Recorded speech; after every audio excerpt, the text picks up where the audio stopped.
Any last requests? Yeah, how about the long version of Stairway to Heaven? I'm afraid that is not where you are going.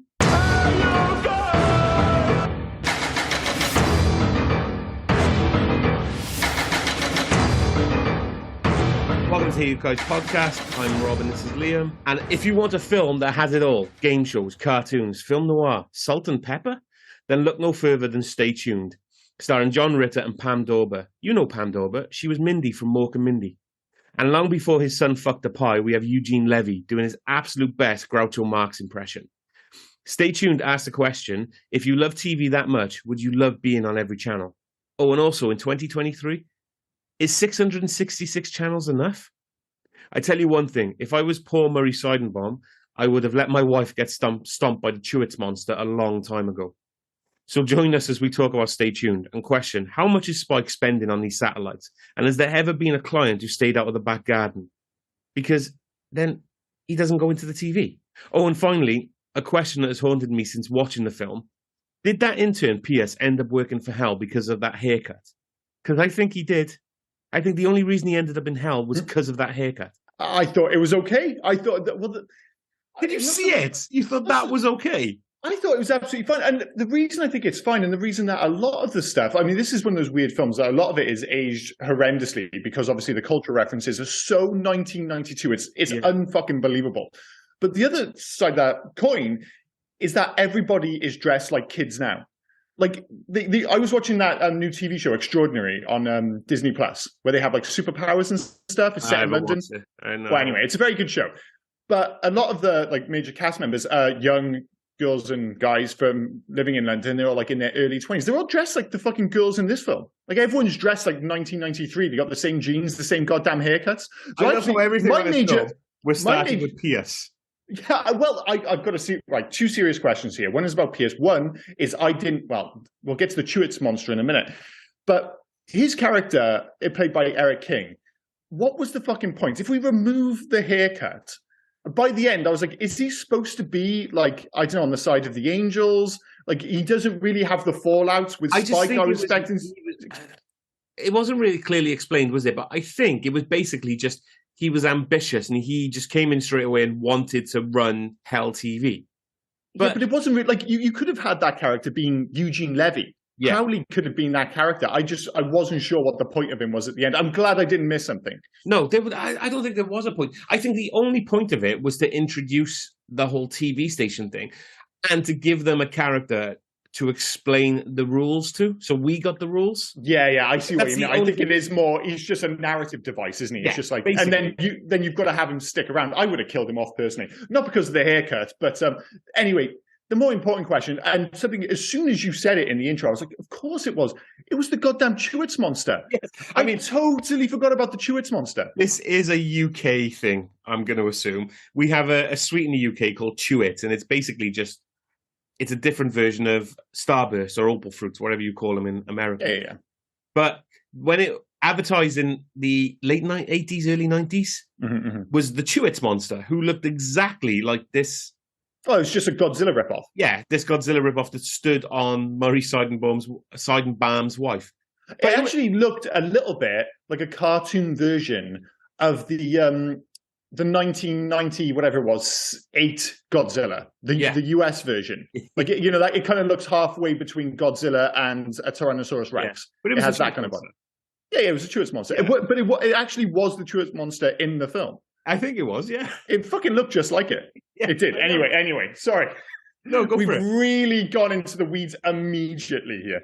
I mean, because the other thing, we'll go into the weeds now, because there was, when you get a lot of the channel flipping in the film, and we'll start at the beginning in a minute, but there's something that is big in this film as a reference that I don't think we get as UK viewers. Mm-hmm. He was in a TV show, John Ritter, was in a TV show called Three's Company. Yeah, which is referenced in a very meta moment. Yes. He goes into Three's Company, doesn't he? Yeah, and they say, we've been waiting for you, and then he screams, falls over the TV, and channel hops. Yeah. But again, as we saw the Chewits monster, and we were like, oh yeah, Chewits monster, definitely. I don't think the UK viewers would have got that, because I don't think Three's Company was a big thing over here. No, it wasn't massive over here at all. the thing is, there's two issues here. It's obviously very US centric, and the other thing is, I was rewatching this film, and I did enjoy it despite its faults. Do you have to be 35 and older to really enjoy this film? Because, like, obviously you're getting hit over the head pretty heavily with the references. I mean, that's part of the point of the movie, isn't it? But we're talking about Northern Exposure, The Fresh Prince of Bel-Air, Salt and Pepper, The Golden Girls, Married with Children, Beverly Hills 90210, Lifestyles of the Rich and Famous. I'm like, I don't know, man. Does this play in 2023? I don't think it does, man. No, dude, we're not giving this to a 15, 16-year-old and them enjoying it. They're going to be looking at this thinking, what the fuck are you showing me? Yeah, no, they will. They will. And as I said, like, I was like, if this movie worked as a satire, and there are moments, you know, we mentioned there's like that meta comedy with that one moment with Three's Company when he shows up. But my big issue with this film is that the potential for satire is largely wasted. And I think tonally it doesn't quite pick a team. It's like, okay, we don't have any satire because this is a kid's film, but some of the stuff is actually quite dark and clearly aimed at adults. But I think it's all a little bit too fun and breezy to actually work as sorry, it all sounds weird when I say an adult movie, but you know what I mean. And it kind of sits in this middle ground where it doesn't really, and maybe that's why this film bombed at the box office. And it's a shame because John Ritter's great and he never quite had the movie career that he should have, that his talent certainly deserves. But, you know, I look at this film and you're just like, it's such a great concept. And you can imagine the film that it could have been, or maybe even should have been. And I mean, originally, what's it called? The production company, Morgan Creek, which totally sounds like a wine, by the way. They wanted Tim Burton to direct this film. And you're like, man. Tim Burton film of this. It would have been great. Yeah. And just to be clear, we're not talking about Tim Burton now. We're talking about 1992 Tim Burton. I mean, obviously, he didn't end up doing this. He was working on Batman Returns and ended up doing that because he wanted full creative control, blah, blah, blah. But I'm thinking like 1991, 1992 Tim Burton making this film. I mean, there's no twist about it. I don't want to shit on the director, Paul Hyams. Like, it's a perfectly serviceable movie, but there's a better movie in here waiting to be made, sadly. You make me laugh. You don't want to shit on the director, Paul Hyams, so you call him Paul Hyams. He's Peter Hyams. Peter Hyams. Oh, sorry, Peter Hyams. I do apologize.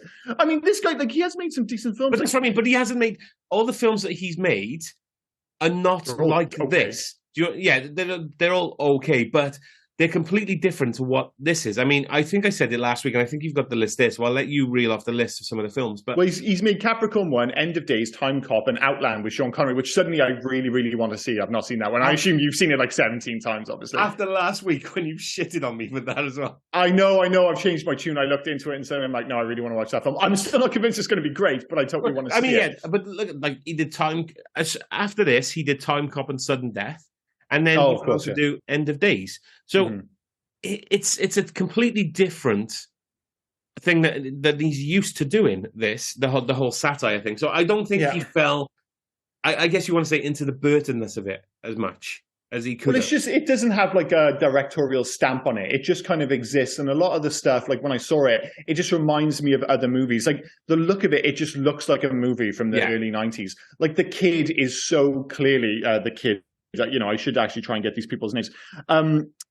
What's his name? David Tom playing Daryl. Yeah. It's like he's so clearly a budget Culkin. Like, you know, he's even got like the cowlick with the hair and stuff. Or he's in the second part of the film, he's a budget Nick Zielinski from When I Shrunk the Kids. They're basically just taking bits from other movies. Like the product placement feels all very early 90s as well, which was quite egregious in this film. But I don't know, there's something about like 90s films where I actually quite enjoy product placements in a way that I don't now. And maybe it was just because it was a simpler time, but when, you know, that combined with the fact that there are all these visual signifiers early in the film, that this is a 90s film. Like the Seattle Supersonics hat, that's so fucking 90s. The set of encyclopedias on the table, super 90s. The giant satellite dish, which I know it seems ridiculous, and it is ridiculous, but there used to be these giant satellite dishes people had in the early 90s, especially if they wanted to get like European TV and used to get like the dodgy German channels, like in the middle of the day. Like there was always one of your friends who had one of those giant satellite dishes who got those German sex dialing numbers. Selling the VHS tapes in school. Oh yeah, it was questionable as fuck. And like the son's totally awesome BMX as well, which is absolutely dope.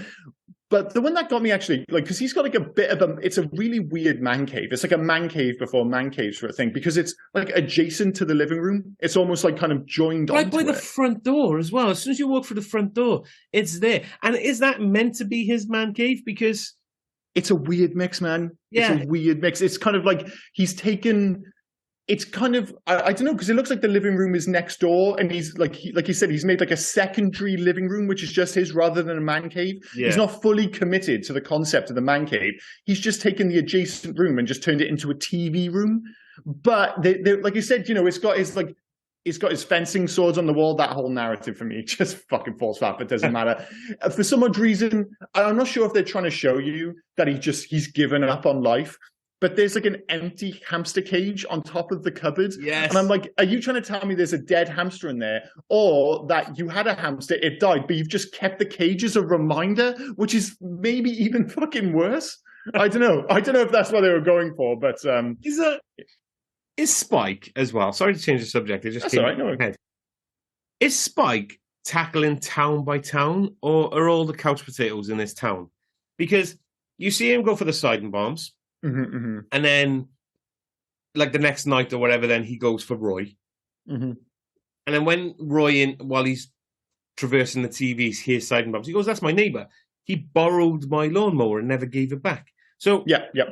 Is Spike just doing town by town? Yeah, my concept, because obviously they're making a show for the devil, yeah? Yeah. They're making like a TV show, so like basically the accumulation of souls is made much more entertaining than just kind of souls showing up on your dinner plates or however he consumes them.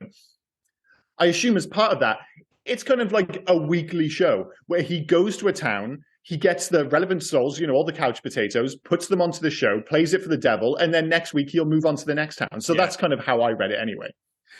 Speaking of and they actually do a pretty decent job. And again, maybe, you know, the inclusion of, Pierce's character is to have that explanation. But when they do go out of their way to explain, you know, have the world building aspect of this, of the movie, it actually works quite well. Like, you know, they kind of lay a lot, other than like, you know, whether they go from town to town or not, or whether it's kind of like, oh, well, this week they're obviously they're in central Seattle. It's pretty...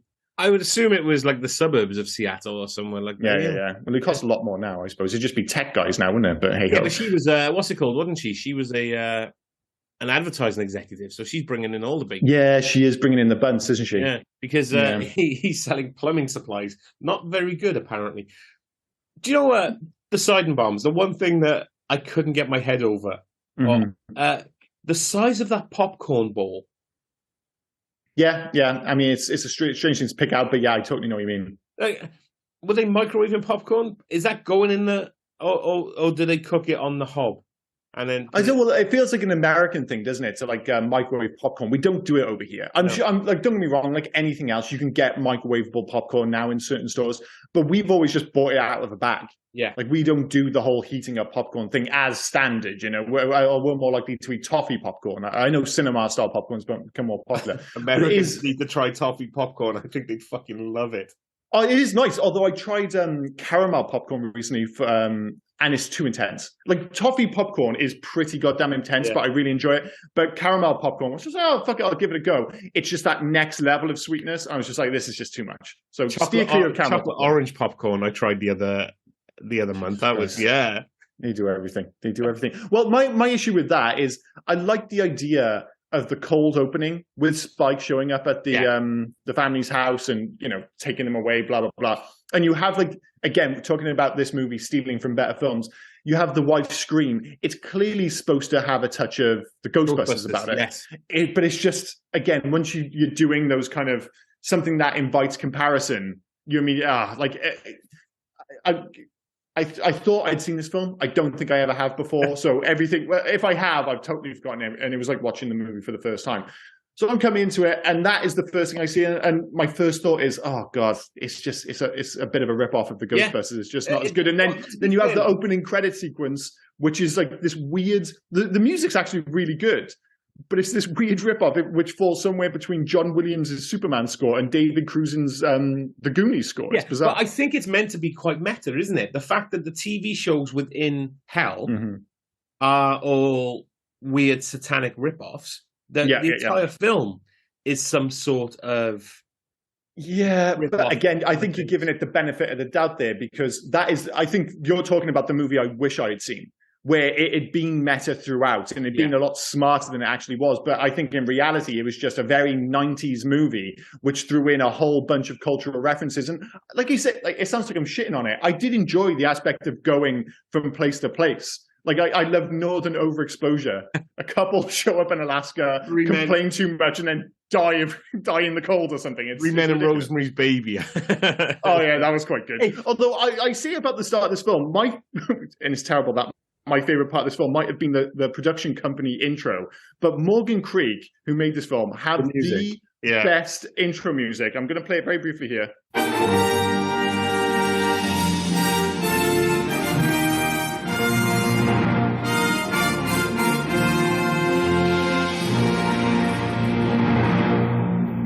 So, like, there was something about that production music intro where I was like, why is this so awesome? And why does it sound so familiar? It's because it's from Robin Hood, Prince of Thieves. It's literally the main theme from Robin Hood, Prince of Thieves, which is fucking dope. Is this why you've been texting me going, oh, Robin Hood, Prince of Thieves. Oh, I love Robin Hood. 100% that's the reason. I was like, Jesus. I was like, the main theme's awesome. The theme tune, well, no, what is it? Like the... Fuck, what would you call it? Soundtrack. Everything I do for you. Yeah, I'm unsure the score versus the soundtrack, all that nonsense. It's ridiculous, but it's awesome. The film itself falls under the same category, ridiculous but awesome. And you said you've only seen it, once? Which is fucking unbelievable. Like, some of the films you've seen 16 times and you've only seen Robin Hood, Prince of Thieves once. That film has been on TV, like, most days since 1995. Dude, I mean, I've never seen Titanic. Do you know what I mean? So... everyone's going on about... just to be clear, we're having a very weird day today where we're finding out we just say words differently. Titanic, I say Titanic and you say Titanic. I only bring that up because earlier we had a Turok versus Turok moment and then a Mario versus Mario moment. I didn't mean to say it as Titanic, but it's got tit in the title. So my mind just went straight to tits. Right. You're gonna... Well, there are tits in that movie, so maybe... I don't know. Anyway. I don't know. I've never seen it. I've never seen Titanic. That's what I'm saying. Absolutely. You said I've seen all these random films. I mean, I think I've seen the Tremors prequels more than once, sequels, but I've never seen, and I've only Titanic. We've only seen Titanic. Yeah. Right, you've never seen Titanic. Right, we're going off kilter. Let's bring it back to stay tuned. The logistics of taking the people or the souls. Why, if you've got this perfect setup and you can put this magic TV in the living room, why do they have to go out the back to be sucked into the satellite? Why can't they be sucked through the TV? If nobody goes out the back garden and they just stay watching the TV, do they not get sucked into the TV? Oh, so I think they have to go near the antenna, which is a bit of a strange one. But I guess you're going to spend some time with the satellite. You know, again, you know, is it all part of the plan? That the fact that when he's flicking through the channels, suddenly he loses the picture. So he's like, he's like, oh, I've got to go out and have a look at the satellite dish.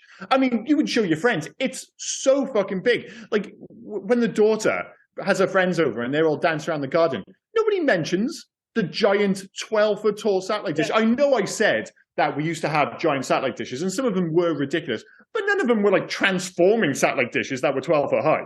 And what is it? So Roy had to sign for the dish. So basically, Roy signed his soul. But then this dish is willy-nilly taking anybody it wants. Yeah, it's quite odd because at the end, there's the whole thing about like the logistics of the contract, because obviously Roy can leave, but then his wife stays behind because it's like, oh, well, she wasn't signed up to the contract, but she's here. So again, we are talking about the devil here. So maybe they are just, you know, we'll put it down to shithousery. But I think it is one of those... If you get sucked into it, then it's fair game. But they seem to need a signed contract to put them in their back garden. And then anything that happens then is kind of like, well, it's collateral damage. It's not our fault. You signed a contract. Your wife shouldn't have been near the satellite dish. You know, classic hell-based legal shithousery. Shenanigans, yeah, I think so. Eugene Levy coming into this, right, proving my theory from last week as well. I say theory. About you see an actor in something late in life, and you go, oh, he's a good actor. I wonder if he's done other stuff. And all of a sudden, he's been acting for 40 years. Like, we did Steve... Oh, I can't remember his name now.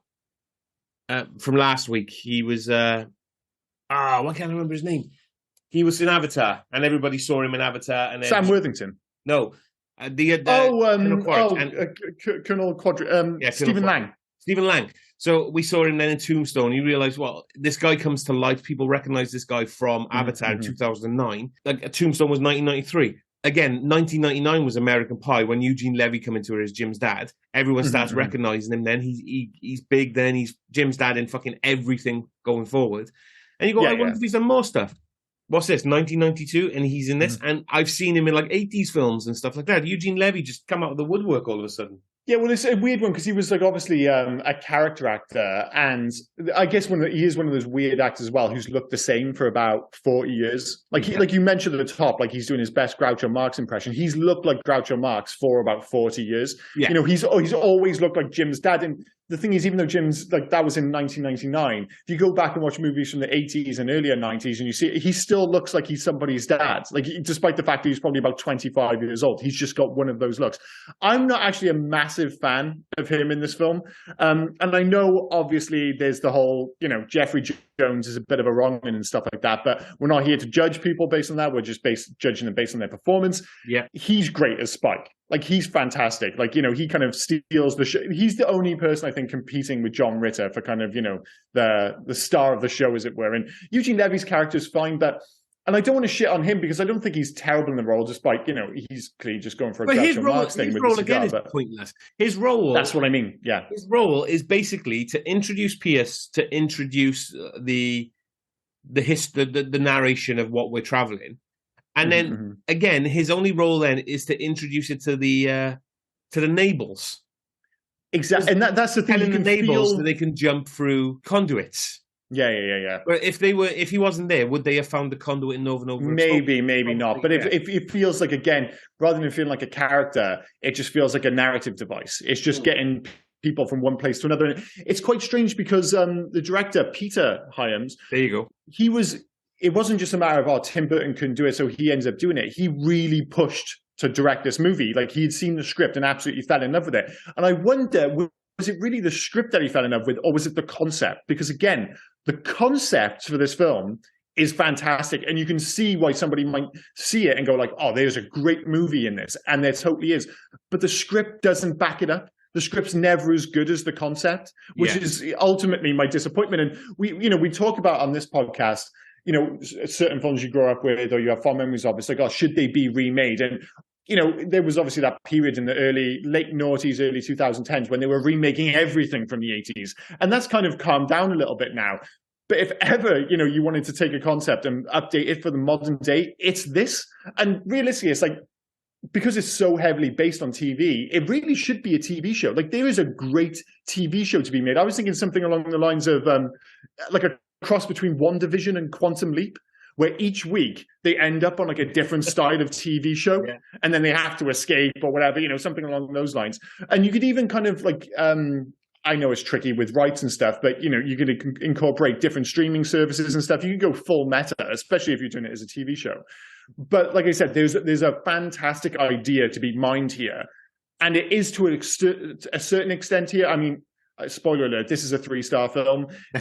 There's like a 4 or 5-star film in here. And they've got the right guy. John Ritter is fantastic.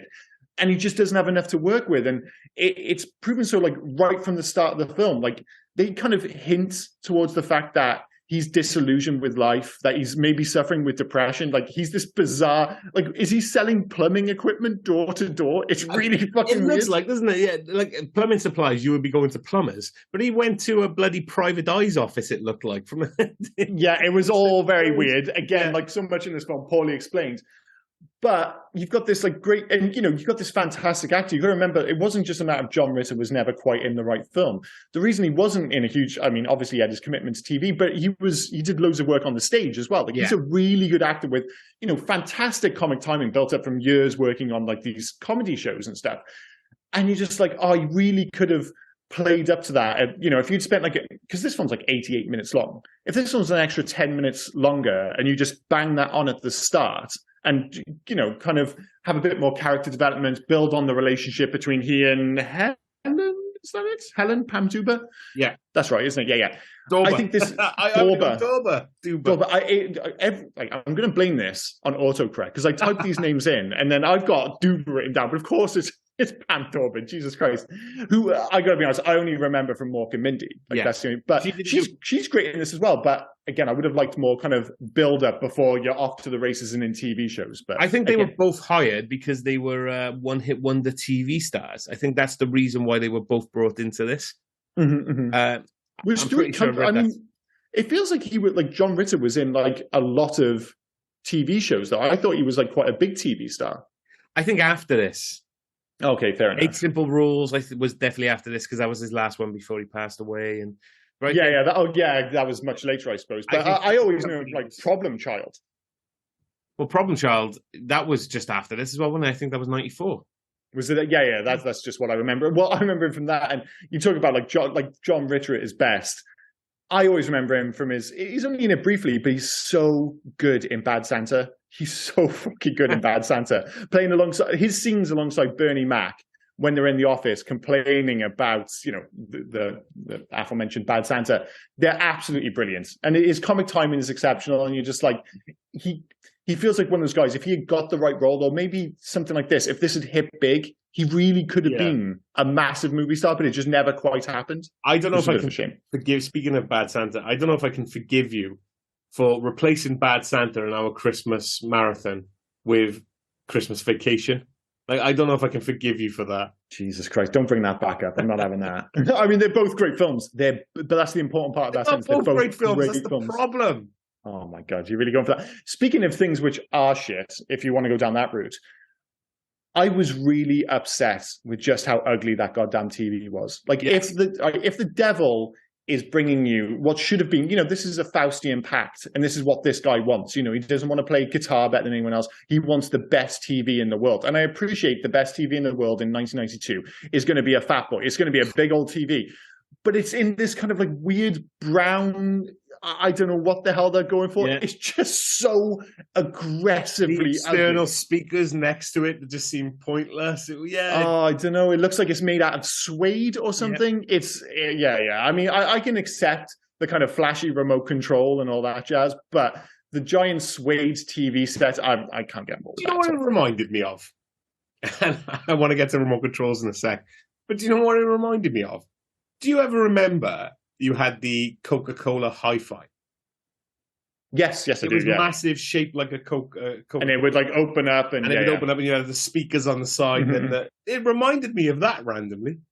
Yeah, the thing is, stuff in the 90s was quite egregious from a style perspective. Yeah. There were a lot of ugly TVs. There were a lot of ugly stereos. Like the Coca-Cola kind of stereo, which was quite like, I remember a lot of people had that. I had it. It kind of, it fell into like the kind of kitsch category where it was like, you know, it was terrible, but also oddly cool. And this doesn't have any element of kitsch. It's just horrible. Yeah. I'm just like, really, this is like, you know, if you're making a movie and in 1992, you're like, oh, well, let's create the perfect TV. And you're like, this is it. Like, the satellite dish looked like the ultimate satellite dish. If someone was creating, it's like, well, it's got to be a satellite dish, but it's a satellite dish on acid. It's like, that's what you want. Or maybe something like the start of Scrooged with Bill Murray. You know, when he's got all the TV screens, or even Tim Burton. See, Tim Burton would have had a great giant screen. He had the whole Batman setup from 1989. That would have been fantastic. But instead, we went up with this ugly piece of shit. I'm going to agree with you on remotes, though, right? When you said that the remote is cool. Let's not beat around the bush. I am 40 in March. Mm-hmm. So the fact that I'm in love with remotes. I just had a new TV. I told you. You say that like it's like that's what happens when you turn 40. It's like, oh, just be clear. When you turn 40, you're going to get pretty obsessed with remote controls. Dude, right? I just had a new TV. I just had it installed. Mm-hmm. I should be talking about the new TV, what it does, why it looks great. Mm-hmm. I can't stop talking about the smart remote it came with because I no longer have to put batteries in it because it's solar panels. It's solar powered. I mean, I stand corrected. That's actually pretty cool. Yeah, when I got my LG TV and I had like the pointer thing, I was like, that's actually kind of cool as well. No, it's got a solar cell on the back. So I just turn it upside down, just let it charge. I don't have to use batteries anymore. As I do stand corrected here. I am actually a little bit more excited by that than I should be, in fairness. I am 40, so maybe you are correct. Yes. So fuck you. Remotes are where it's at. I was agreeing. No need for the fuck you. I mean, on paper, despite the fact that I am agreeing on you, the fact that you say it's like, well, like everyone's going to stand. Like when you turn 40, dude, this whole remote control thing is going to become a thing for you. Yeah. And maybe it has. Maybe I just wasn't aware of it. Jesus Christ. You're going to be collecting all your remotes later. Yeah. Well, most of them are boring. Although, like I said, the LG ones are pretty decent. But now that you're talking about these goddamn solar panel ones, although I live in Scotland, so I'm not sure how much good that's going to do. It does it with indoor light as well. Oh, is it really? Yeah. Jesus Christ. The future is now, apparently. So, welcome to Remote Talk by Rob. It's better than the remote control in this. I'm not sure about the whole like spinning on the hand thing and all that. I like that. Like they would do. Okay. Well, of course you would. Of course you would. I mean, I liked it the first time they do it. It looks cool. Mm-hmm. He spins it out. You know, that's his weapon of choice, the remote. Yes, that's fair. Then they kind of overplayed the hand a little bit because he did it quite a few times. Well, it just seemed like a bit of a waste because obviously towards the end of the film, they have the whole Western element, the whole, God, what's the movie? The Clint Eastwood one? Good, Bad and the Ugly. The Good, Bad and the Ugly. And it actually looks great. That sequence looks fantastic. Like John Ritter actually looks the part. Yeah. Like, you know, with the whole suit and everything, and they give him a bit of stuff. I was like, oh yeah, you can totally play this off. And then you could have the spinning on the hand thing. I was like, why didn't they just save it for that? It would have had so much more of an impact. Yeah. But instead, like you say, they do kind of overdo it throughout the film. But that whole thing with the Western, and you said he looked the part, kind of got a bit scared just after that when they ended up in Salt and Pepper. Yeah. I didn't like that bit. No, I didn't like that bit. But when you first see a glimpse of John Ritter, because you see a quick glimpse of him and then the camera goes away, and I was there going, please tell me they haven't blackfaced him. Please tell me they haven't blackfaced him. Yeah. Honestly thought they did, but it turns out they just gave him some weird gruff on his face. Yes, they did, like to give him the whole Prince look. Yeah, and a bit of a tan. But I honestly thought... even there, you're walking in like... Because I guess Prince is relatively light-skinned. Yeah. In the grand scheme. So it's one of those like, well, thank God that at least they picked Prince. You know, would they have gone all in on the... Because, you know, you got to remember, this is what they did back in the day. They went all in, like Trading Places. Yeah. Dan Aykroyd at the end of the film, for no apparent reason, no fucking reason whatsoever, he's suddenly doing blackface at the end of that movie. At least here, it would have made a modicum of sense, I suppose. It would have been a poor choice. Yeah. But that is... well, to bring it back to one of my favorite scenes in the movie, right in the middle of this film, you get a Chuck Jones animated sequence, which they started filming 6 months before this film was even filming because they were like so committed to that part of the film. And obviously it pays off because it's one of the best sequences. That is the longest part of it as well, isn't it? Like when they're going through all the channels, that's the longest part. Yeah. Well, I don't know, because the noir bit kind of goes on for a bit as well, actually. But those to me, like the three big set pieces in my mind. I know there's the kind of like another throwback to like 1930s, 40s kind of swashbuckling cinema, a la, you know, Robin Hood and stuff like we had with The Rocketeer. But to me, the three big set pieces felt like the Western element, the Western section, the noir section, which I thought was really good, and the animated sequence. And the animated sequence is fantastic. Like the animation, unsurprisingly as it is, you know, I think Chuck Jones was overseeing it at the very least. Yeah. And it has all the hallmarks of his style of animation. It's fantastic. It's brilliantly put together. You know, it sounds weird, but in the same way that there's like an animated sequence in the middle of Kill Bill, it has that kind of vibe to it. But they do have, you know, he shows very little interest in his wife throughout the movie from a sexual perspective, certainly. You know, there's a few bits where it's like, oh, you look really good all of a sudden, like he'd forgotten how hot his wife was. And she is pretty hot in this. But when she is an animated mouse, all of a sudden he is down to fuck. Yeah. Like there's just no, he's like all of a sudden like, wow, you know, Jesus, you are one hot animated mouse. And they really don't kind of shy away from the fact that is clearly implied that he wants to have sex with his animated mouse wife. But again, late 80s, early 90s, you know, this is from the era of Big, where, you know, a woman has sex with a 13-year-old boy just because it's in a man's body. It's perfectly acceptable. That's not getting made today. But back in the late 80s, early 90s, it all happened. This is why Roy is upset. This is why he just spends his days watching TV, right? Because he's a closeted furry. Maybe he is. He is. He's a closeted furry. He doesn't know how to bring it up to his wife that he wants her to dress up as a mouse. So he can't bring it. So he shuts himself off. Or maybe he's into like animated porn. It could be one of those things. Again, all these like hallmarks of like a modern day shut-in, like a weirdo shut-in. They like hinted at here with Roy, but it wasn't really a thing in 1992. So he doesn't actually have a man cave because that would be down in the basement. He just has it next door. And all these things hinted at, like if given half a chance, like basically he's weird now with his obsession with TV. If this movie is set like 10, God forbid, 20 years later, you could have a really dark version where he's obsessed with the internet and all corners of the internet, because that is another thing. You know, when I was thinking about remakes or, you know, reimagines this, I was like, oh, you could have one when he goes into the internet. But I was like, God damn, that is a much darker film if he goes into the internet. You're never far from porn with the internet. So yeah, maybe it's best left to TV, and maybe it's best left in the 90s. Who knows? Because as I said, like on a tonal level, what this actually reminded me of a little bit was like a cross between what is it, Shaun of the Dead and The Last Action Hero. It kind of like felt like a combination of the whole thing about like, you know, he's not paying attention to his girlfriend, but instead of, you know, watching TV, goes to the pub, and then he's forced to basically become a hero, which he does in this film. So in terms of a narrative progression, it's, you know, you just replace zombies with TV shows. It's very similar, but obviously as the Last Action Hero. But The Last Action Hero is actually a lot better with the meta stuff. Despite the fact that film I actually thought The Last Action Hero got a bad rap. That's actually a really good film. It is a really just got an annoying kid in it. We should do it on this pod. We should. But, hey, speaking of kids, Daryl Nabel. Should that kid be running the world if he can, in 1991, without any, I guess, internet technology, hack into TV? Yeah, it's, again, I mentioned earlier the whole Nick Zelinsky thing. It's just this kind of like, well, we need to have somebody who is basically a genius to get us out of the situation. So they just make their son randomly a genius. And then they've got Diane to just be, quite annoying. Oh, she was a bitch.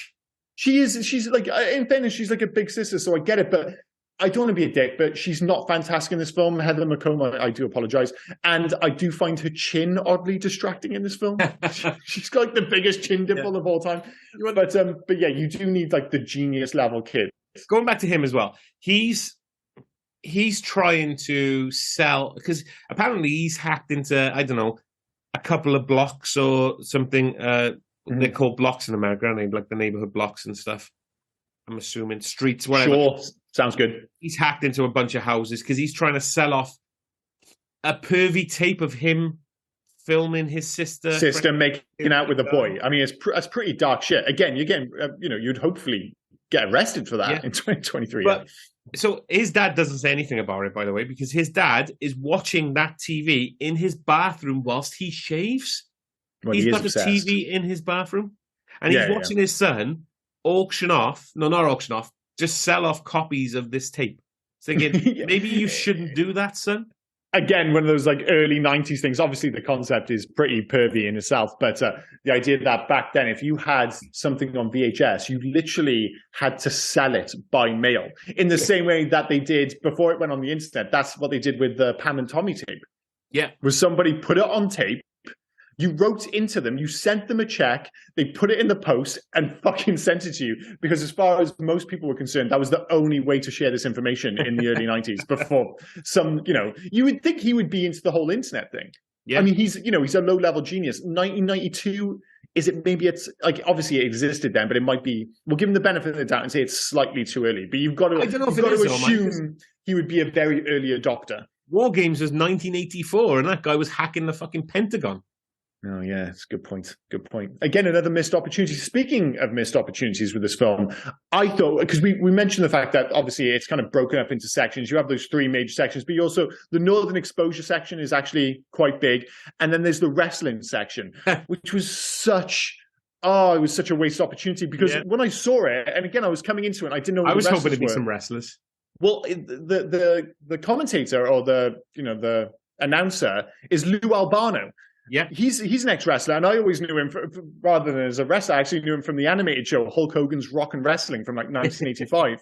But I saw Lou Albano. I was like, awesome! They're gonna have like these fucking old school mid-80s wrestlers or something. And then it's just two people, and you're just like, oh, dude, like, how great would that sequence be if it's like Hulk Hogan and Macho Man Randy Savage? And, Macho Man Randy Savage proved that he's keen on these things. This is what, 10 years before Bonesaw shows up in Spider-Man? Yeah. Bonesaw is ready. Like, he's just, dude, like, that sequence would have fucking slayed. And obviously, Hulk Hogan, what would it have been, 7 years earlier or 8 years earlier? He was in Rocky 3. Playing Thunderlips. Yeah, well, I'm pretty sure around about the same time he was doing that fucking No Holds Barred film. Yeah, he was trying to be in the movies. It's like, dude, you couldn't get fucking Hulk Hogan and Macho Man Randy. Oh, anyone. Dude, if it was the fucking Bushwhackers, I would have taken that. One of the commentators, not the main commentator, the one next to him, looked like Vince McMahon. Like, dressed up as Vince McMahon.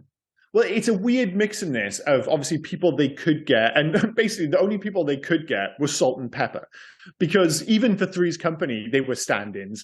And then obviously there's the whole Wayne's World thing, which, again, another pretty awesome section. Like they go on, John Ritter's on the couch, but Wayne's World. Yeah, what's the actual, is it like Saturday Night Dead, I think the show Saturday Night Dead with Wayne's World, yeah. Yeah, and it's a bit of a shame because they just couldn't get. They actually wanted to get Mike Myers and Dana Carvey for but they were already doing Wayne's World 2. They were already doing Wayne's World 2, and it's a shame because the guy who played Garth, what's his name? Michael P. Hogan. He's a voice. He was so good. He was so unbelievable. Like I think if it wasn't for the fact that he was sitting next to Jimmy DeFilippis Jimmy DeFilippis was Garth. He was fantastic. Michael P. Hogan, he was Wayne. I do apologize. But Michael P. Hogan just doesn't convince as Wayne. That was my big issue with it. Yeah. So, like, I think if the Wayne had been convincing, I would have actually believed that Garth was actually Dana Carvey because he was that good. But it kind of took me out of the scene because he was fantastic as Garth, but then the other guy was so poor as Wayne. I was just like, it's just a shame that they couldn't get the real guys. But like you said, they tried and it just didn't happen. It wasn't for a lack of trying in that instance. Do we have? I just love his name, Jimmy DeFilippis. Like that's a yeah. It's a bit of a tongue twister. I feel slightly better that you struggle with it as well. But yeah, he actually worked as Beetlejuice at Universal Studios, which is which I think it's actually been decommissioned recently. I went again, Liam on holiday again. But I saw the Beetlejuice and the Universal Monster Show when I was there in I think it was 2008, 2009. And it's, again, kind of like this film. Tonally, it doesn't know what it wants to be. Like you go up and it's cool seeing like Beetlejuice, and the guy playing Beetlejuice, I assume it wasn't the same guy at that point, or who knows, was fantastic as Beetlejuice. But of course, as Beetlejuice, he's telling very adult jokes. Yeah. And then they've got the rest of the band of the Universal Monsters and they're playing it for the kids. And instead you're sitting there and you're just like, who is this for? It just kind of felt, despite the fact that everyone there was very talented, the whole show, from a tonal perspective, just felt completely flat, kind of sadly like this film. And again, I do apologize. I'm shitting on a film that you clearly have fond memories of. Because, well, I mean, I actually haven't said if I liked this film or didn't like this film. I guess so. I've just, I've only seen it like 2 or 3 times, but when I saw it on Amazon Prime, I thought, this is a film we got to do because it's so odd. But we were on about the wrestling section, right? Mm-hmm. Randomly, I recognized the referee. I mean, the referee, I don't know what he was trying to do. I don't know if he was trying to just be the campiest referee ever or what. Like some of the ways he was touching himself as he was walking around. Oh, he does like the intros and stuff and says about like they've got to kill each other and all that nonsense. Yeah. But who is that? So his name is A.C. Peterson. And this dude's been in like 190 things, right? Yeah. So you're not really getting like loads of TV shows. But the reason why I recognized him straight away was because I just finished watching Tulsa King with Sylvester Stallone, and he's the mafia boss who is constantly got a gas mask on.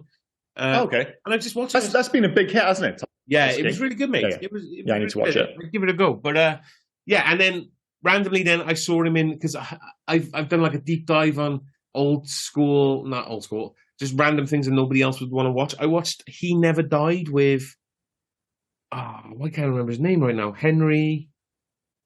What the fuck's his name? He Never Died. He Never Died. Never heard of it. Oh my god, why can't I remember his fucking Henry Rollins? Oh, okay, yeah. About an angel. who never died. And the referee was in that as well as a televangelist. And it's just random as I'm watching this. I'm recognizing him again further on in life. Yeah. But sorry, that was just just a trail I didn't need to go down, but I went down. Well, we're here now anyway. With, random. So I wrote something down. Did you notice in the control room they had a name board? Mm-hmm. Did you notice one of the names on that name board? No. There was a message, right, saying to remember the Tuesday is Saddam Hussein Day, Saddam Hussein Appreciation Day.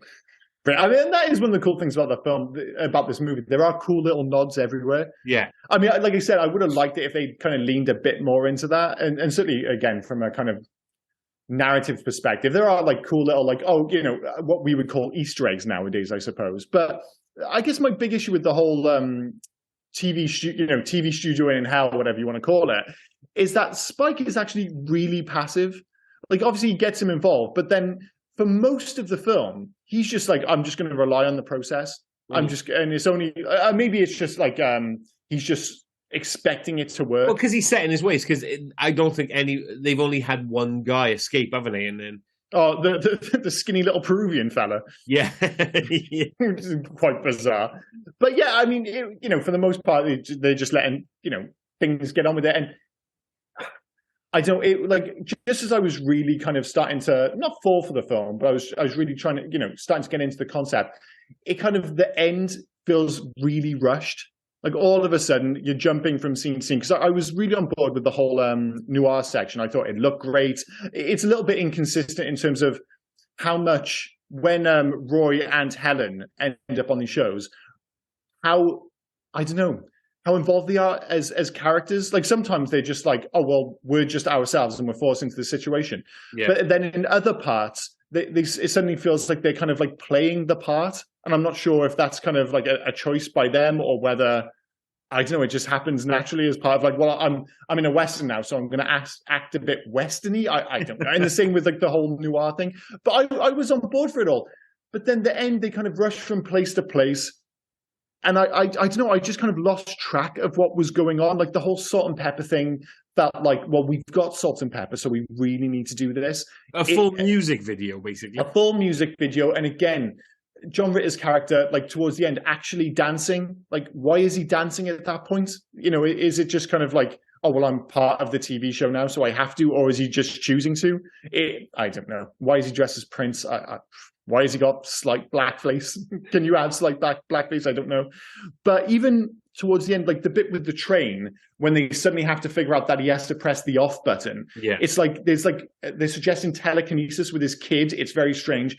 And then when they press off, the train looks like it explodes, but then it reappears, and I didn't quite get what was going on there. But also, why is this kid trying to send telekinesis when he's already hooked into the system and was able to talk to his dad? It just felt like everyone was just saying, turn it off, turn it off. It was just like, oh yeah, we should turn it off. And even his wife has a thing of, rather than just saying it, she kind of says, what do you do when you want the TV to go away? I was just like, oh God, it just felt clunky as fuck. Speaking of his kid, right? His kid did something just after they get sucked into the TV and the kids come home on Saturday. His kid did something in the kitchen that really, and yes, it is one of those classic, it's really quick to make a sandwich moments, right?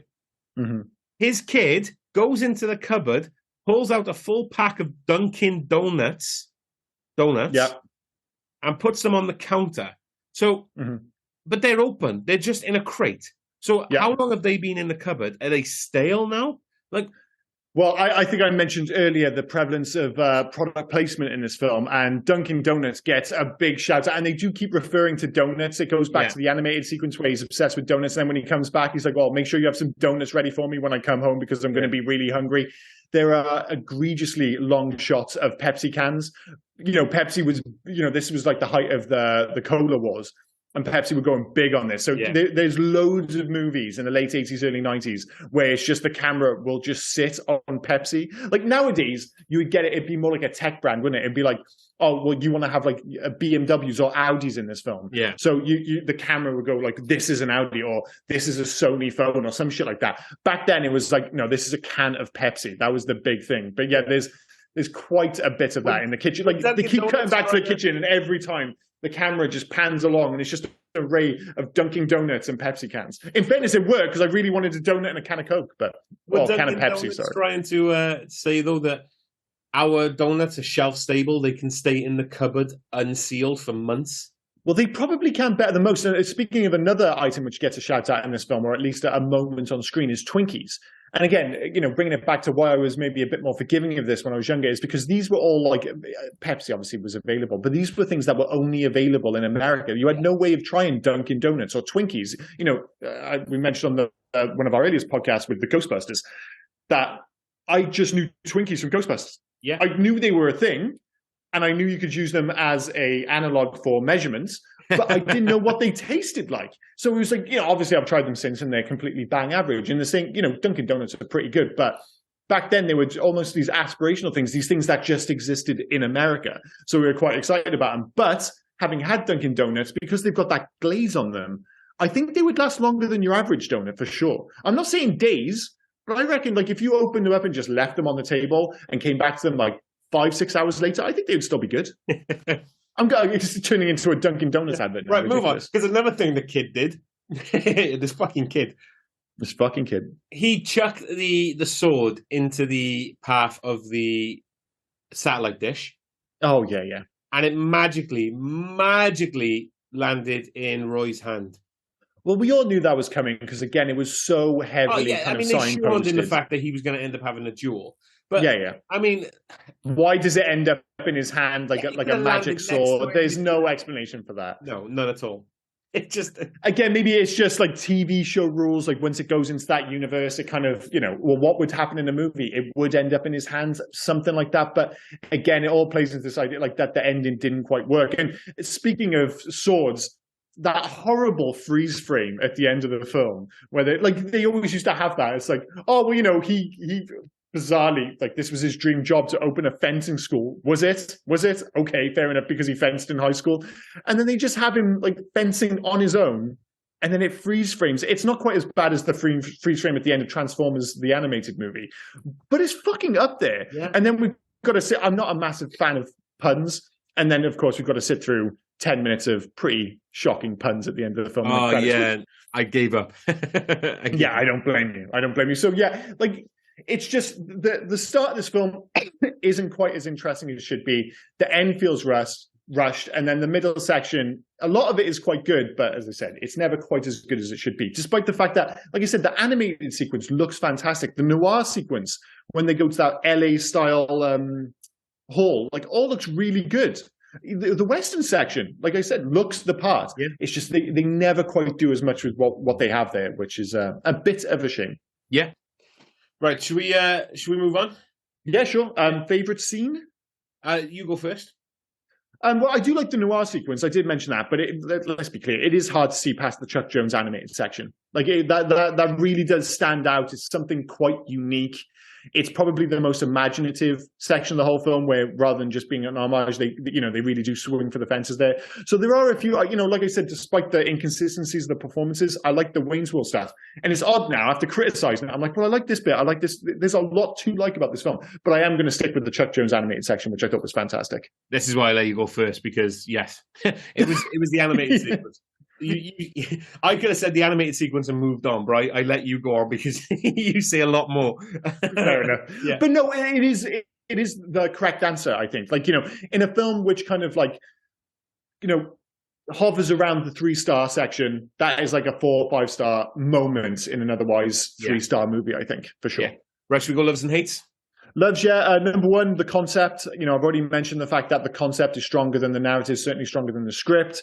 John Ritter, I think, I wish he had a bit more to work with, as I said, especially the relationship with he and Helen, but he absolutely pulls it off and steals the show and really does prove that if given the opportunity, he is a legitimate, like, comedic leading man, I think. Not quite Tom Hanks, but, in that kind of mold, I suppose. And I mentioned earlier, Jimmy DeFilippis as Garth on Saturday Night Dead. He's so fucking good. He's so convincing as Garth. I kept going, is it Garth? I was like, but that's definitely not, Mike Myers. So I had to look it up, and it wasn't, but he's amazing. And I'm going to sneak in for the fact that it's just so wonderfully 90s. It's so wonderfully of its time. Like, right, as I said, the fact that it starts with the Seattle Supersonics, cap the most 90s of all sports teams as far as I'm concerned, right through to the BMX and everything that comes with it. Yeah, super 90s and super fun. For me, the animated sequence is going to be a big. That's too. Five. The animated sequence. Sorry. John Ritter is really good in this. He's doing what he can. To be fair, with what he was given, I like John Ritter in this.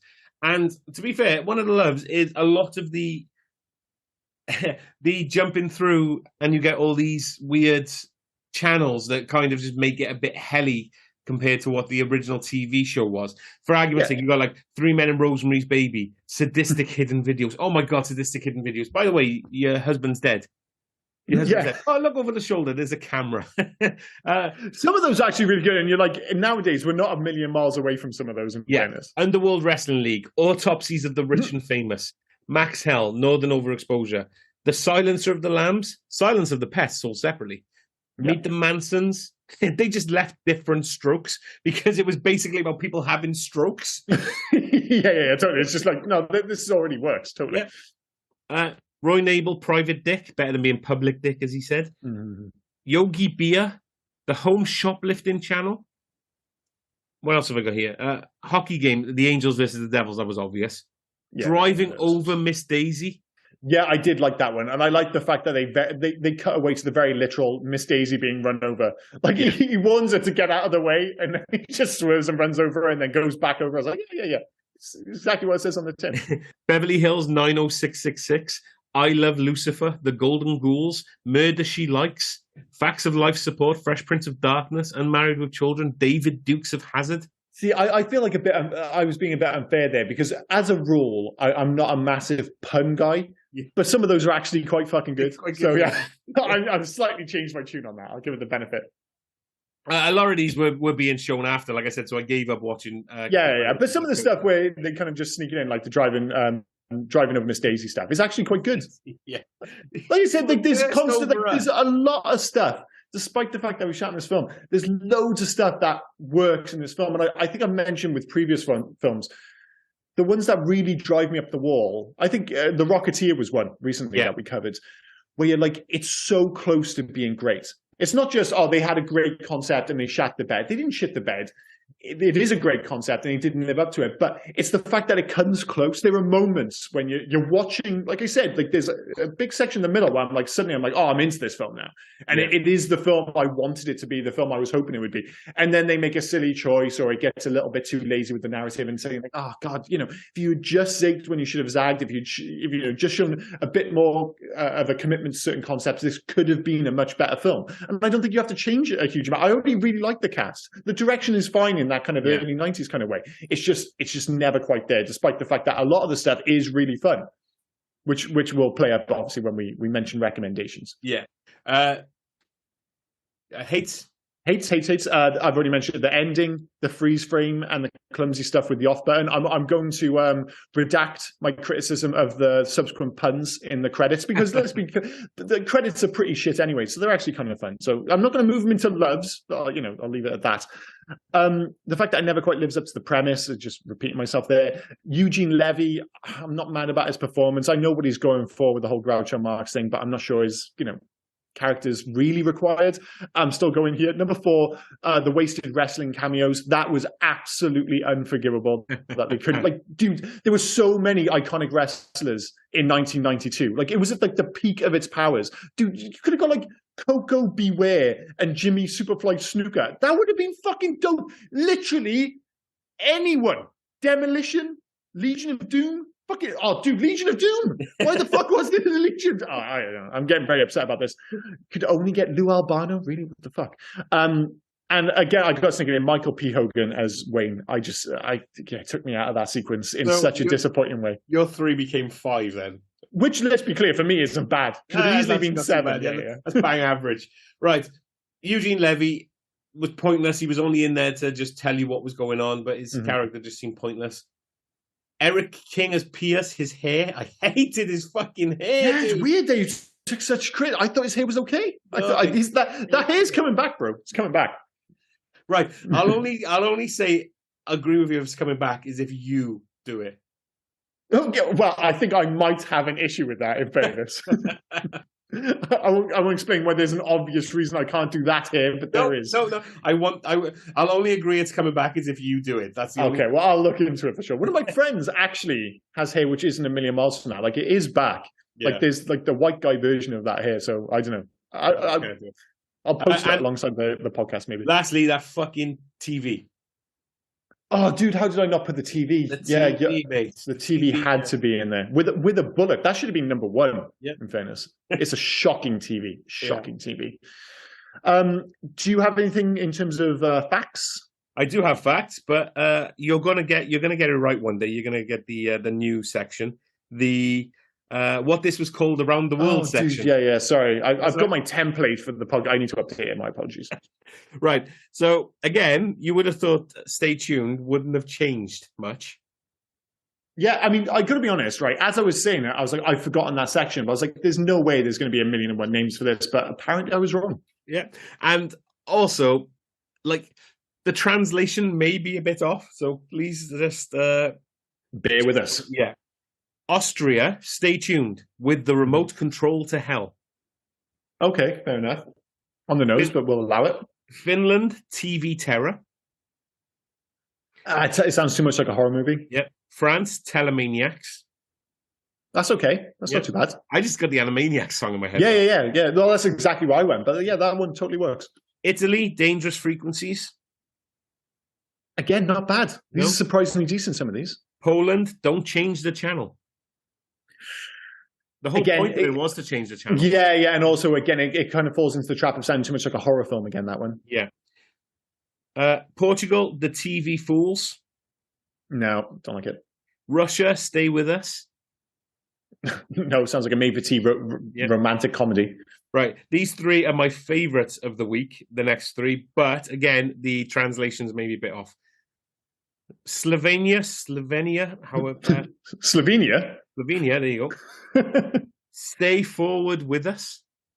Well, that's just that's terrible. I'm sure that is a translation issue, but that one doesn't work, obviously. Brazil, stay tuned for parabolic paranoias. What the fuck? Yeah. I'm not sure if I'm smart enough to break that one down, to be honest. And finally, Japan, because Japan are great. Couch Potato Adventure. That's actually pretty sweet. Yeah. Yeah, I can totally get it. That kind of sounds like the animated version. But and you got to remember, like most of these movies, if this movie had been successful, it would have been turned into a failing TV show. Because they were all you were either turned into a TV show and it failed, or you were turned into an animated show which lasted for like 2 seasons max. That was just the absolute standard of the mid 80s to early 90s. Right, so I have got some facts, but I've got to, because we've mentioned a lot of these already. Yeah, I think we have, yeah. Well, if you've got any new ones, just pick those out and then... the producers wanted Dan Aykroyd for the part of Roy Nabel. Oh, yeah, I forgot about that. Again, he makes sense in 92. I mean, he was still, pretty big actor back then, wasn't he? Yeah. They also had Richard Dreyfuss and Tracy Ullman set to star as Roy and Helen, but this plan was dropped since it would have cost an additional $500,000 for their salaries. Oh, fair enough. Yeah, John Ritter, as good as he is, he was definitely at the cheaper end of the spectrum, I'm sure, in terms of stars. During a Salt and Pepper music video, a dancer gets a hold of the master remote control and accidentally mutes the sound. Spinderella, Salt and Pepper's DJ, is the person who takes the remote control back and unmutes the movie again. Oh, God. Like, you talk about, like, certain things aging movies, like having an entire Salt and Pepper music video is, like, the most 1992 thing of all fucking time. The only thing that could have made it more 90s... Well, no, because like if you're looking for like something comparative in another movie of the era, it would be Vanilla Ice in Teenage Mutant Ninja Turtles 2: The Secret of the Ooze. Go Ninja, however, go Ninja, go. Exactly. Well, one, that song, I'm not saying it's better, but it's more catchy. And two, Vanilla Ice has kind of lived on, I think, in the popular consciousness in a way that Salt and Pepper hasn't. Like, I think some people, if you grew up with it, you'd be like, I remember Salt and Pepper being a thing. But if you asked a kid who was like 17, do you know Vanilla Ice or Salt and Pepper, they're much more likely to be aware of Vanilla Ice, I think. I mean, as a near 40-year-old, I can only tell you one Salt and Pepper song. I don't even remember the one in this film. No, I don't remember the one in this film either. And I'm the same. I remember like one song. And they could have been a bigger deal in America. But again, it just feels like they kind of came and went as something of the early 90s. Yeah. But hey-ho. Last thing for me then, Pam Dawber was 5 months pregnant during filming. The wardrobe department would specifically design Dawber's clothes to hide her growing baby bump. So they did a great job. Yeah, and she did a lot in this for being 5 months pregnant. That baby must have come out with a headache. Yeah, I mean, I never noticed it when I was watching the film. I mean, because you would have thought as well. As I read that, I was thinking back to the scene where she's tied up. With the train coming towards her, she was wearing skimpy clothes, wasn't she? Yeah, I mean, I guess it's in terms of when it was like filmed in what order and stuff, but it's another one because we haven't mentioned Pam Dawber a huge amount. Like playing Helen, she's really good in this, and I only know her from Mork and Mindy. Like, was she in anything else of note? Not that I know of, no. And is it just another one that, and we've come across a few of these examples when we've gone back, this is like our 90-something podcast of, you get the impression, and it could be true of John Ritter to an extent as well, that this was their shot. Like this was like, there was obviously, the fact that Morgan Creek wanted Tim Burton to direct this film. They obviously thought, we've got something here. This could be a big hit. And it's ended up, being a slightly forgettable movie and obviously bombed at the box office. And, back then it seems to be pretty kind of brutal system where it's like, if you had that, if, you had your shot, if it didn't work out, you kind of fell away pretty quickly. Yeah. You got to remember back then, there was like a bigger divide between movies and TV. Like nowadays with all this kind of like, top tier, huge budget TV, there's no big issue in terms of moving back and forth between the two. But back then it's like, moving from TV to movies was a big deal. And then if you had to go back to TV because the movie thing didn't work out, it was hard to make your way back up, I think. So it's a bit of a shame. So she's still acting today. So she's still going. But looking at her filmography, it's a lot of, as you said, TV series, but there's a lot of TV movies. Yeah. Well, that's where they obviously ended up. And you get the impression that maybe this was, both her and maybe John Ritter's like big shot to do. Like, if this had been a massive hit, it could have all been very different. But because she had 1, 2, 3, 4 TV movies in the build up to Stay Tuned. Yeah, and then 5 TV movies after Stay Tuned. Yeah. So it's one of those classic ones. Here's your shot. Didn't quite work out. Back to TV with you. Yeah. Never mind. Cool, in terms of so we can move on. Not a huge amount in terms of legacy, because, other than you bringing this up, I'm not sure how much people remember this movie at all. I mentioned that it might actually be the most of its time movie ever made. I don't think that's an exaggeration. I think it might literally be the most 1992 movie of all time. And if nothing else, it serves as a reminder of how great John Ritter was, and the very different career he might have had, or if he'd obviously lived.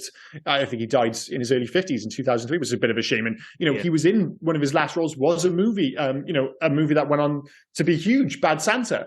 And you just think, oh well, maybe it would have led to more movie roles. And maybe he wasn't interested in it. As I said, he was a stage actor. But in terms of legacy, I can't think of it having a legacy in terms of popular consciousness. But for me, at least, its legacy is the fact that if ever there was a movie that deserved a remake, it's this one. 100%. Yeah, this is a great concept. It's ready-made for the modern day. Like, run with it, because I don't think anyone's going to get upset that, oh my God, you're remaking my beloved Stay Tuned from 1992. I don't think you're going to get that from anyone. So this is a TV series more than as a film, though. There's so much about jumping through channels. As you've already said, it's like a cross between Quantum. Yeah. It's a mini series. It's a TV show. I think it'd do better on the small screen than it would on the big screen. I think so. Yeah, I think if they really committed to the TV aspect rather than in this, they kind of feel compelled to kind of jump between movies and TVs. I think nowadays, in particular, you could really go heavily on the TV thing. And I'm always kind of like, especially if you could get the rights. And I'm always where it's like, oh, how could it possibly? It has happened in the past. Like the one that always jumps out to me is Roger Rabbit. Like if you go back and watch Roger Rabbit, like how the fuck did they get the rights? And if you get a big enough name, that makes a difference. Like Steven Spielberg with Ready Player One. You actually look at what's on the screen towards the end of that film. You're like, who the fuck managed to get the rights for everything on the screen in that final battle? And that's what you need. You need a bit of money behind it. You need a Netflix. Oh, maybe even if it was like Warner Brothers was making it, for instance, and they just make it a Warner Brothers universe, but they can go right back because obviously they've got, decades and decades of movies and TV shows. You could do it that way. But like I said, there's great potential in the concept, and it just wasn't quite realized yet. You had it either last year or I think it was last year, Chippendale Rescue Rangers. Yeah, it's another one. That had like all of them in, like they even managed to get from Paramount Ugly Sonic. Yeah. Well, that's the thing. Like, if you're Disney and you've got the money, it needs financing behind it, and it needs a big name behind it, I think. But like I said, it can be done.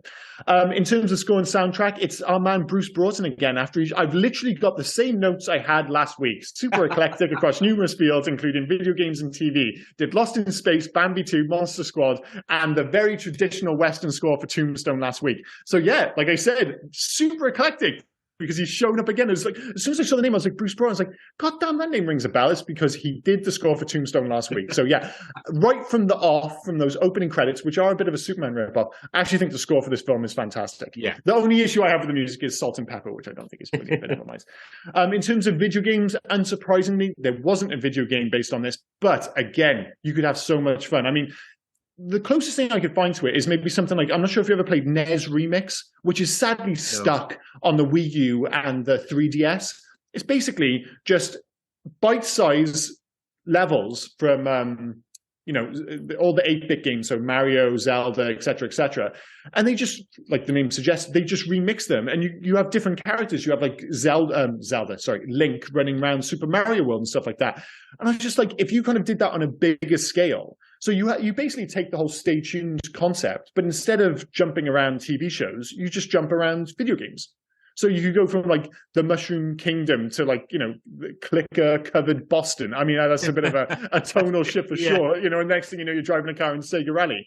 And again, you have the issue with the rights, but say you just like Sony decided to make one. So you could just, so like with Nintendo, there's a certain consistency with tone across all the games, which probably wouldn't make it as interesting as it could be.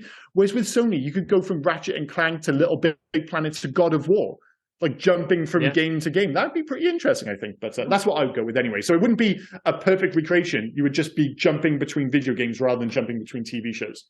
I went way off book with my choice. Okay. Way off book. Lego.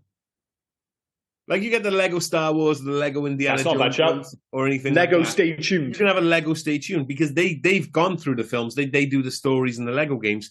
You can have it. Didn't they already have something like that though? Wasn't it Lego Dimensions? Lego Dimensions do something like that where you could actually have, like, you could buy the Lego set, put it on that weird pad, and then you're in the A-Team or Back to the Future. Or, Something similar to that. Yeah, it would totally work though. So I would go Lego.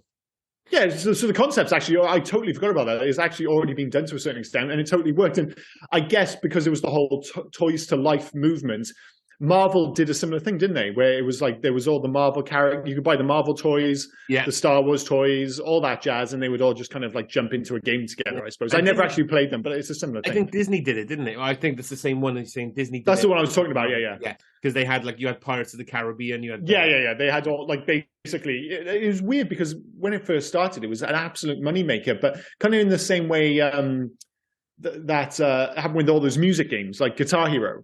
Like, for like 3 years, they were the thing, and they were just these absolute money-making machines for these companies. Like, people forget, like, Guitar Hero 3 sold so many copies, millions upon millions of copies. And obviously it wasn't just the game, it was the peripherals. So it made Activision an absolute fortune. Then there was Rock Band and all the other nonsense.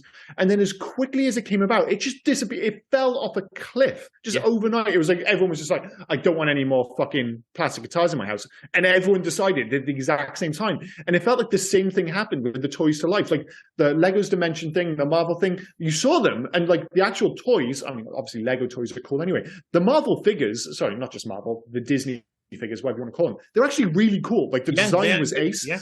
And you just thought, oh, this is going to be a monster. They'll just keep re-releasing them kind of like fucking Funko Pops forever. And then it's just like, everyone was just like, no, we've had enough of this. And it just died. Like for 3 years, Toys to Life was a thing and then it just died. But hey-ho, perhaps we can bring it back with the Stay Tuned version. Who knows?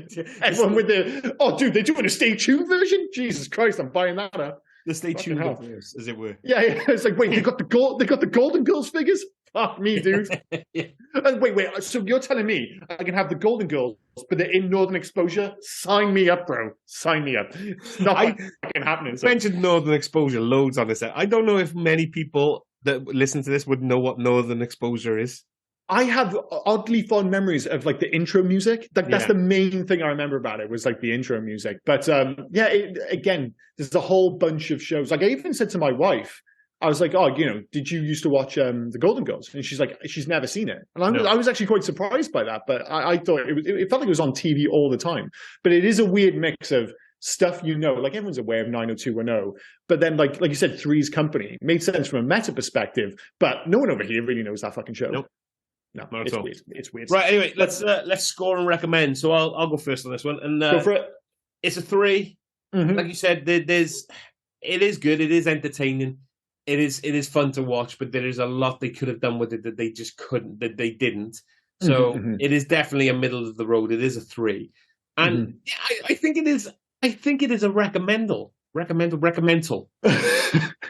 recommendable movie. Yeah. I would recommend it, basically. Yeah, there we go. I was like, how many words is he going to make up before he just goes, I'm going to recommend it? Turned out the answer was 3. I'm tired. I was trying to be clever and it just didn't fucking work for me. It just didn't work out. I would recommend it because it is interesting to watch. It is. Well, it's weird because I thought I was going to do what you've done in the past, where you basically say, well, what he said. Because in terms of the score, 100%, it's a 3-star film. It is really fun in parts.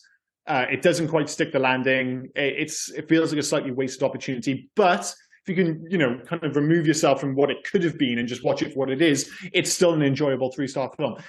I mentioned earlier in the podcast in terms of recommending that realistically you've got to be 35 and over to recommend this movie as is. I'm not going to, some of the guys in the office who are like 28, 29, I'm not recommending. Well, you shouldn't be friends with them anyway.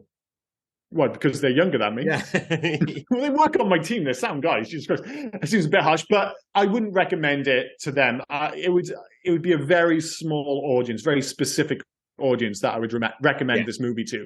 But like I said, like even if you didn't get all the references, it's still a kind of fun film. And we mentioned the fact that you have those kind of like smaller kind of like Easter eggs throughout the film, but the core of the film, everyone remembers Wayne's World, everyone gets Westerns, everyone understands the kind of rules of noir cinema, all that stuff would still work regardless if you don't get all those kind of like more obscure 80s American TV show references. Yes. So yeah, it is totally watchable. I wouldn't recommend it to just about anyone. As I said, I think you'd have to be a bit older for it to work.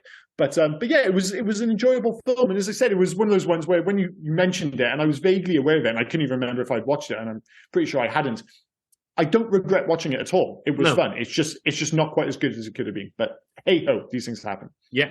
Right. So that was Stay Tuned. So next week now, we're getting closer to 100, but next week is 97, I believe, episode 97. Yes. Your choice. So what are we doing? It's the obvious choice. 97th podcast, you have to, if you haven't done Dick Tracy by 97, you've got to do Dick Tracy. And the reason for this, and I guess it's quite similar to your relationship with this movie, because it's from similar era, early 90s, 1990, I think 1990, is that I remember watching this when I was younger, and I remember it being a big deal despite the fact that it flopped.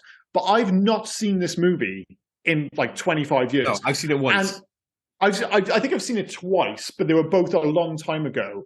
And I feel like it's one of those movies where opinions have like changed. A lot of people have kind of, if nothing else, if you go back and you look at who's involved in this movie, there's so much talent. It's like Warren Beatty, like directing, starring in it. Al Pacino's in it. Madonna, which can be a very mixed bag. It's easy to kind of dismiss Madonna when she's in movies, but people forget, she was great in the baseball film League of Their Own.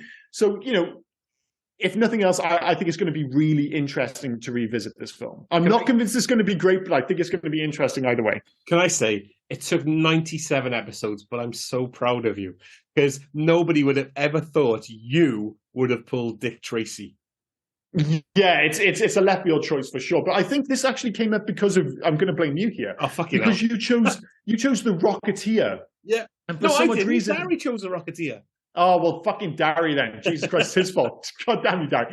But no, it was something about The Rocketeer and going back to that era of filmmaking. Yeah. And we met, a bunch of times we've mentioned there was this era in the early 90s of these really weird comic book choices. Yeah. And I'm so happy now because this opens the door for us to do Phantom. It opens the door for us to do the Shadow. Shadow, yeah. In fairness, maybe we are just going down a very dark road here. But well, anyway, before we do any of those, we're doing Dick Tracy. So yes, please do join us next week for episode 97. I can't believe that's fucking happened. Dick Tracy, but as always, thank you for listening to Stay Tuned. Cheers, guys. Cheers, guys. I don't have a quote to say at the end of the film because I can't fucking remember any. Have a good week. Gotcha. Bye. Oh, and before we forget, here is Rob with all the finer details. Got to get through those, dude. Yeah, so basically you can find us on Twitter, Instagram, and Facebook at HeyYouGuys80s. We're also on email at HeyYouGuys80s@gmail.com. Please feel free to drop us any recommendations, any corrections or omissions we may have missed from any of the films that we've covered. Just get them in. And also, if you could, please leave us some 5-star reviews. That would really help us. And we'd like to thank, as always, Darry Fletcher at Darry Doodles for the fantastic artwork that we're now producing. Thanks for that, mate. Cheers, Darry. Yeah. And thanks again for listening, and we will see you next week. Cheers. Bye.